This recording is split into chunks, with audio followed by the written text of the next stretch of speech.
నిన్న జరిగిన air India accident లో 242 మంది ఇండియా మరియు ఇతర దేశం వాళ్ళు మరణించారు. మరియు ఏ పాపం తెలియని తమ క్లాస్ రూమ్ లో చదువుకుంటున్న మరియు తినడం కోసం అన్నం ముందు కూర్చున్న మెడికో విద్యార్థులు కూడా ముద్ద నోట్లోకి పోకముందే మరణించారు. ఇంత దారుణం జరిగి ఇంకా అందరూ మరణించారు అని బాధపడుతున్న సమయంలో ఆ మంటల్లో నుండి ఒక వ్యక్తి, నేను ఇంకా బ్రతికి ఉన్నాను, నేను మృత్యుంజయుణ్ణి, చావు అంచుల వరకు వెళ్ళి వచ్చాను, ఇక్కడి నుండి నన్ను మీరే కాపాడండి అని అంటూ పరుగు పరుగున బయటికి గాయాలతో ఒక వ్యక్తి వచ్చాడు. ఆయన చూసి జనం నిజంగా ఆశ్చర్యపోయారు. నిజంగానే ఈ వ్యక్తి ఆ ఫ్లైట్లో ప్రయాణించిన వాడా కాదా అని కూడా అతన్ని అడగగా అతడు తన దగ్గర ఉన్న టికెట్ చూపించాడు. దెబ్బకి అందరూ షాక్ అయ్యారు. అతని పేరే రమేష్ విశ్వాస్ కుమార్ ఆర్ విశ్వాస్ కుమార్. ఇప్పుడు ఈయన గురించి కొద్దిగా క్లియర్గా తెలుసుకుందాం. చావు నోట్లో నుండి బయటకు నడుచుకుంటూ వస్తున్న వ్యక్తే రమేష్ కుమార్. ఆల్రెడీ మీరు వీడియోస్ అన్ని చూసే ఉంటారు. ఈ ఎయిర్ ఇండియా ఫ్లైట్లో 11A అతని సీటు. ఇతని వయసు 40 సంవత్సరాలు. ఫ్లైట్ రన్వే మీద నుండి టేకాఫ్ అయ్యి వస్తున్న మూమెంట్లో పైకి వెళ్లాల్సింది పోయి కిందకి వచ్చేసి ఆ బీజే మెడికల్ కాలేజ్ హాస్టల్ని గుద్దేసి బ్లాస్ట్ అయిపోయింది. ఆ మూమెంట్లో ఫ్లైట్ చెల్లా చెదురుగా పడిపోయింది. దానిలో ఉన్న వారంతా కూడా చెల్లా చెదురుగా పడిపోయారు. మొత్తం శవాల దిబ్బలుగా ఆ కాలేజ్ మారిపోయింది. అలా అన్ని చెల్లా చెదురుగా పడిపోయిన మూమెంట్లో ఒకచోట అతడు కూడా పడ్డాడు. కానీ అతడు ఇంకా స్పృహలోనే ఉన్నాడు. దానితో ఇమీడియట్గా లేచి నడుచుకుంటూ వచ్చేశాడు. దాంతో అతన్ని చూసి దెబ్బకి అందరూ షాక్ అయ్యారు. కానీ అతను నడుచుకుంటూ వచ్చే టైంలో నేను 11A సీట్లో కూర్చున్నాను, నా సోదరుడు మరొక సీట్లో కూర్చున్నాడు. ఇప్పుడు నా సోదరుడు కనిపించడం లేదు, దయచేసి ఎక్కడ ఉన్నాడో చూడండి. ఫ్లైట్ అలా కాలేజ్ పైన కూలిపోయిన వెంటనే అందరూ దారుణంగా మరణించారు. అందరూ చెల్లా చెదురుగా పడిపోయి ఉన్నారు. అందరినీ చూసి చాలా భయమేసింది. కానీ దేవుడి దయ వల్ల నాకేం కాలేదు. కానీ నా సోదరుడు ఎక్కడ ఉన్నాడో చూడండి అంటూ ఆయన రోధించాడు. అయితే ఆయన పేరు రమేష్ కుమార్. ఈ రమేష్ కుమార్ గారు NRI. ఇతను ఇండియన్ అయినా కానీ పుట్టుకతోనే లండన్లో ఉండడం కారణంగా లండన్ వారసత్వం ఉంది. కాగా ఇతను తన తల్లిదండ్రులను చూసేందుకు వచ్చి తిరిగి తన భార్య పిల్లల దగ్గరికి అంటే లండన్కి వెళ్తున్న సమయంలో ఈ ఘటన జరిగింది. ఆ పిల్లలు చేసుకున్న పుణ్యమో లేక తల్లిదండ్రులు చేసుకున్న పుణ్యమో గానీ ఈ రమేష్ని దేవుడు అంత పెద్ద ప్రమాదం నుండి చిన్న చిన్న గాయాలతో బయటపడేశాడు. ఈ రోజుల్లో అలా పడితే ఇలా మరణిస్తున్నారు, లేదా ఏదో ఒకటి విరిగిపోతుంది. కానీ ఇతను 10 floors ఎత్తైన బిల్డింగ్, దెబ్బకి ఏదైనా బూడిద చేసే మంటలు, వాటన్నిటి నుండి ఎంతో గొప్పగా తప్పించుకున్నాడు. కాదు దేవుడు తప్పించి కాపాడాడు. ప్రతి మరణానికి ప్రతి పుట్టుకకు చాలా కారణాలుంటాయి.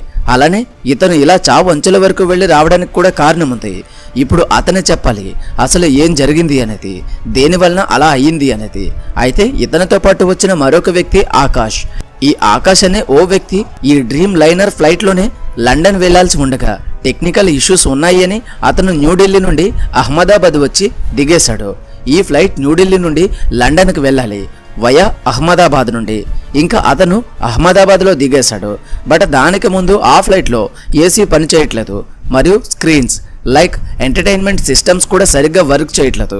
దాంతో అతను ఇంకా భరించలేక మధ్యలోనే అంటే అహ్మదాబాద్లోనే దిగేశాడు. అంటే అతను కూడా చావు నుండి తప్పించుకున్నాడు. ఇప్పుడు అతను ఈ ఫ్లైట్లో ఉన్న ఇష్యూస్ అన్ని వీడియోస్ షూట్ చేసి ఉంచుకున్నాడు.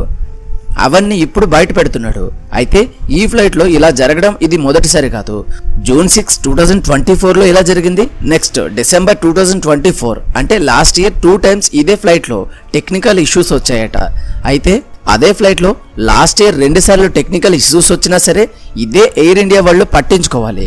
కానీ ఎయిర్ ఇండియా వాళ్ళు అసలు ఏమీ పట్టించుకోలేదట. అసలు ఎంత దారుణమైన నిర్లక్ష్యమో చూడండి.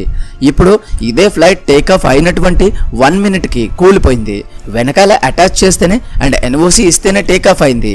మధ్యాహ్నం 1:39 పైకి ఎగిరింది. అలా 60 అడుగుల ఎత్తుకు ఎగిరి 4 నిమిషాల్లో అది కూలిపోవడం జరిగింది. ఇక్కడ మీరు ఆ వీడియోలో క్లియర్గా ఫ్లైట్ టేకాఫ్ అవడం తర్వాత కూలిపోవడం కూడా చూడవచ్చు. ఇంకా దీని వెనుక ఏం జరిగింది, పైలట్కి తెలిసి టెక్నికల్ ఇష్యూస్ని సాల్వ్ చేయలేకపోయారా, లేదంటే ఏం కాదు అనుకున్నారా? మొన్న జగన్మోహన్ రెడ్డి తనకు సంబంధించిన హెలికాప్టర్లో వస్తే ఆ హెలికాప్టర్లో ఏదో విండ్ షీల్డ్ విరక్కొట్టారు. ఇంక ఫ్లైట్ చాపర్ ఎగరదని చెప్పేసి జగన్మోహన్ రెడ్డిని రోడ్డు మార్గాన్న బెంగళూరు తరలించారు. ఆ తర్వాత ఫ్లైట్ ఈజీగా తీసుకుని వెళ్ళిపోయారు. ఏంటయ్య ఇలా వెళ్ళిపోయారు అంటే ఇప్పుడు ఏం చెప్పారు అంటే, సార్ మాకు మూవ్ అవ్వడానికి బేసిక్ ఎక్విప్మెంట్స్ కొన్ని ఉంటాయి, అవి ఉంటే సరిపోద్ది. అలా ఎక్కువ మంది సిబ్బంది ఉన్నప్పుడు ఉండాల్సినవి మా దగ్గర లేవు, అందుకే మేము వెళ్ళాము అని చెప్పి అన్నారు. అలా ఇక్కడ ఆవేళ ఏదైనా అనుకుని ఆయన బయలుదేరితే అనుకోని అవాంతరం మధ్యలో ఎదురయ్యి అలా క్రాస్ అయితే ఏం జరిగేది? లేదా పర్వాలేదు అని అందరినీ ఎక్కించుకుని పైలట్ తీసుకువెళ్ళడా? లేదు కదా. నేను చెప్పేది ఏంటంటే ఏదైనా ఇష్యూ ఉన్న టైంలో ఇబ్బంది ఉంది అని చెప్పి బాధ్యతగా అందరినీ కాపాడడానికి చూడాలి. కానీ మొహమాటంతోనో లేక నాకెందుకులే అనే విధంగా ఉండకూడదు. ఈ ఎయిర్ ఇండియా ఫ్లైట్స్లో ప్రాబ్లమ్స్ ఉన్నమాట నిజం. ఈ ఎయిర్ ఇండియాని టాటా వాళ్ళు తీసుకున్న తర్వాత కూడా అదే దరిద్రం కంటిన్యూ అవుతున్నది. ఈ దరిద్రం మనకు వద్దురా బాబు అని చెప్పేసి ఈ సెంట్రల్ గవర్నమెంట్ వదిలించుకుంది. ఈ రోజు ప్రజలందరికీ తెలుస్తుంది ఈ ఎయిర్ ఇండియా దరిద్రాన్ని గవర్నమెంట్ ఎందుకు వదిలించుకుందో. మరలా చెప్తా, గుర్తుపెట్టుకోండి. మీలో కూడా చాలా మంది తక్కువ రేటుకు వస్తుంది కదా అని దేన్ని పడితే దాన్ని కొంటూ ఉంటారు. కొనకండి. ముందు వెనక ఆలోచించుకుని అది మనకి ఉపయోగం ఉందా లేదా, మార్కెట్లో దానికి పేరు ఉందా లేదా అని చూసుకున్న తర్వాత మాత్రమే కొనండి. ప్రాణం అనేది పోతే మళ్ళీ వచ్చేది కాదు. గాలిలోకి ఎగురుతున్నాము అంటే అది మనల్ని సేఫ్గా తీసుకుని వెళ్తుందా లేదా, మనం ఇచ్చిన డబ్బుకి వర్త్గా ఉందా లేదా అని చూసుకోండి.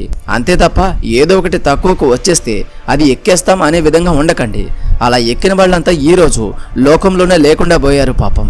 ఇంకా ఈ సంఘటన మీద ఈ బ్రతికి ఉన్న ఒకే ఒక్క వ్యక్తి పూర్తి వివరాలు చెప్పాల్సి ఉంది. అతను చెప్పిన మాటల ప్రకారం కూడా ఇన్వెస్టిగేషన్ అనేది జరుగుతుంది అని నేను భావిస్తున్నాను. ఏది ఏమైనా కానీ ఈ ఘటన ప్రపంచం మొత్తాన్ని కదిలించింది. కానీ మనమంటే పడని దేశాలకు ఇదొక పండగగానే ఉంటుంది. ఇలాంటివి మళ్ళీ జరగకూడదని దేవుణ్ణి కోరుకుందాం. ప్రాణాల పట్ల కొద్దిగా జాగ్రత్తగా ఉండండి. మనందరి మీద ఎంతో మంది ఆధారపడి ఉంటారు మిత్రమా, గుర్తుపెట్టుకో. ఈ వీడియోకి ఇంతే. ఈ వీడియో కనుక మీకు నచ్చినట్లయితే తప్పకుండా లైక్ చేయండి. అలాగే మరిన్ని మంచి వీడియోస్ కోసం ఛానల్ని సబ్స్క్రైబ్ చేసుకుని బెల్ ఐకాన్ ఆల్లో పెట్టుకోండి. మళ్ళీ మరొక మంచి వీడియోతో కలుద్దాం. Until then thank you, bye, Jai Hind.